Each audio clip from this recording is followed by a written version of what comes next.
Hey, have you ever really stopped to think about the science that's happening right in your morning coffee? Or, in the ice cubes clinking around in your glass? Well, today, we're going to dive into the amazing chemistry of mixing. And it all starts with a really simple question you've probably never even thought to ask. Seriously, think about it. When you stir sugar into a drink, how is it that every single sip is perfectly sweet? Why don't you get like one big blast of sugar and then just plain, bland water? Well, the science behind that perfect, consistent taste, it's something you're creating all the time without even realizing it. Right there, that perfectly mixed drink is what scientists call a solution. What you've done is create a mixture that is so uniform, so evenly distributed, that every single drop is identical to the next. So what does uniform actually mean in this case? Because let's be real, not all mixtures are created equal. I mean, stirring sugar into water creates something totally different than, say, dumping a scoop of sand into that same glass, right? One of them disappears completely and the other one just sits there. Okay, so a solution, like the salt in water, is what we call a uniform mixture. And that's because the salt particles break down and spread out so perfectly that you literally can't see them anymore. But sand in water? That's non-uniform. The grains of sand are just too big and they don't really interact with the water molecules in the right way, so they never truly mix in. They just end up settling at the bottom. All right, to really understand what's going on inside that glass, we need to meet the key players. You see, every solution has three main parts. You've got the solute, the solvent, and of course, the solution that they create when they come together. First up, we have the solute. You can think of this as the guest in the mixture. It's the thing that gets dissolved. So, in our sweet tea example, the sugar is the solute. And then you've got the solvent. This is the host. It's the substance that's doing all the work. It does the dissolving. For our tea, the hot water is the solvent. It's welcoming those sugar crystals in and breaking them all down.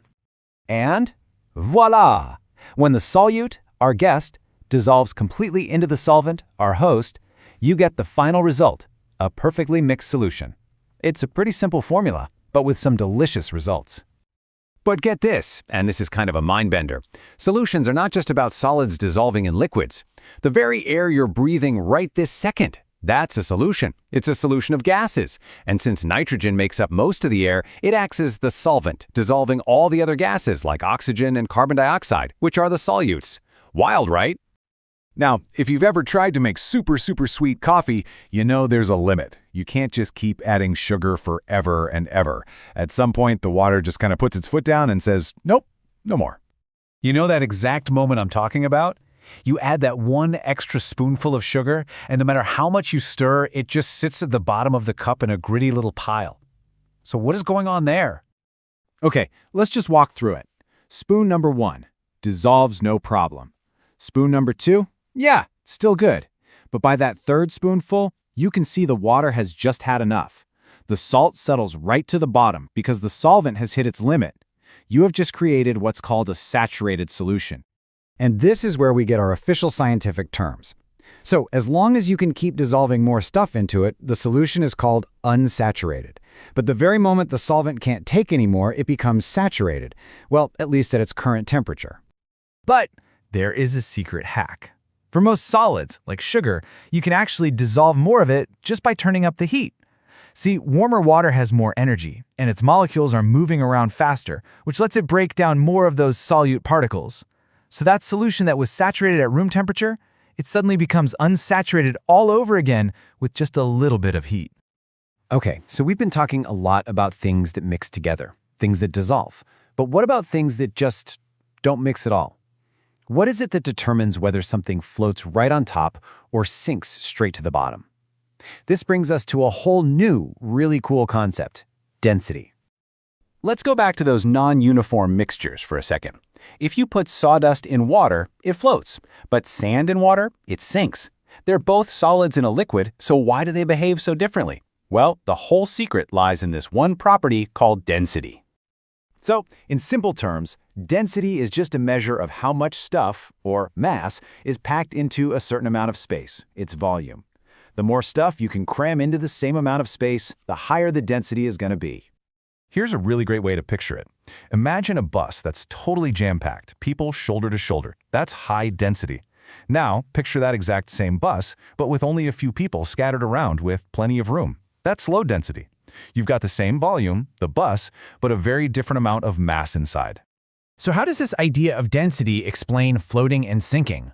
Well, it's actually just a simple comparison game.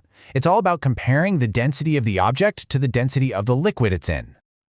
And here's the number one rule of the game. An object will float if it's less dense than the liquid it's placed in. Take a raw egg, for example. It's denser than regular tap water, so boom, it sinks. But watch this. When you start dissolving salt in that water, you're actually making the water itself denser. And if you add enough salt, the salt water eventually becomes denser than the egg, and the egg is literally forced to float. Okay, but this whole thing brings up a really interesting paradox, doesn't it? See, most things actually get denser when they solidify. A solid block of steel would sink like a stone in molten steel. So why doesn't a solid block of water, an ice cube, sink in liquid water? This is one of water's weirdest and most vital properties. When water freezes, its molecules lock into place, forming this rigid crystal structure. And that structure actually takes up more space than when the molecules were just flowing freely as a liquid. So you end up with the same amount of mass in a larger volume, which means the density drops, making ice less dense than the water all around it. And this isn't just some cool scientific party trick. It is absolutely essential for life on our planet. Because ice floats, it creates this insulating blanket on top of lakes and oceans during the winter. And that blanket protects all the liquid water underneath from the freezing cold air, which allows all the aquatic life to survive. Which leaves us with one final kind of chilling thought. Just imagine for a second a world where water behaved normally, a world where ice sank to the bottom. What do you think would happen to our lakes, our oceans, and all the life inside them every single winter? It's a pretty amazing thing to think about.